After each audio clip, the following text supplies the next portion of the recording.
بسم الله الرحمن الرحيم والصلاة والسلام على رسول الله. Alhamdulillah Rabbil Alameen. We thank Allah subhanahu wa ta'ala for each and every blessing He has blessed us with. And among them is the blessing of our children. And we know very well Allah mentioned in the Quran, Al-Mal wal-Banuna zinatul hayat ad-dunya. Indeed, the wealth and the children, the other adornment and the beauty of this world which Allah subhanahu wa ta'ala has blessed us with.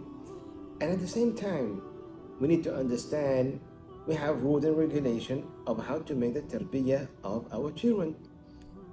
I remember we spoke about how do we safeguard our tongue. And we did mention that our tongue is something that if we do not control or safeguard or preserve, we may create chaos and damage to ourselves, to our children, and the society. For subhanallah, we know very well, children grows up. They may have different mindset. Sometimes they could be naughty. And at that moment, shaitan plays with the emotion of the parents. And at that moment, they become angry. And anger comes from shaitan. And at that moment, you may see parents start to say words that are not appropriate to the Islamic teachings. How many times we have heard parents, due to being upset, they swear at the children, they curse the children, they curse the religion of their own children. Why? Just in a state of anger. We got to understand.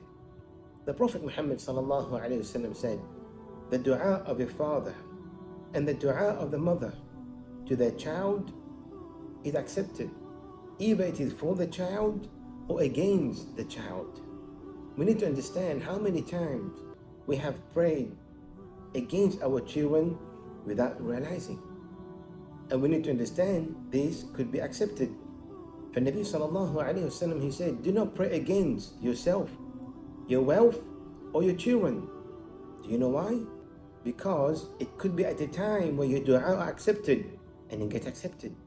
For therefore, whenever we find out that our children who are growing up, they're developing, they want to actually know how the world is like. That's the reason they may do things that go against our wills and wishes. At that moment, before we utter anything, think about the hadith of the Prophet Muhammad sallallahu alaihi wasallam. Instead of swearing at them or cursing them, make dua for them. May Allah forgive you. May Allah protect you. May Allah safeguard you. May Allah guide you. Instead of saying things that could go against yourself and your children. Therefore, my advice is to all the parents out there, before you utter anything, whenever you're upset or angry, please think twice. Instead of saying something against them, say something for them, because whatever you mention and utter is answered by Allah subhanahu wa ta'ala. Shukran wa jazakum Allahu khayran.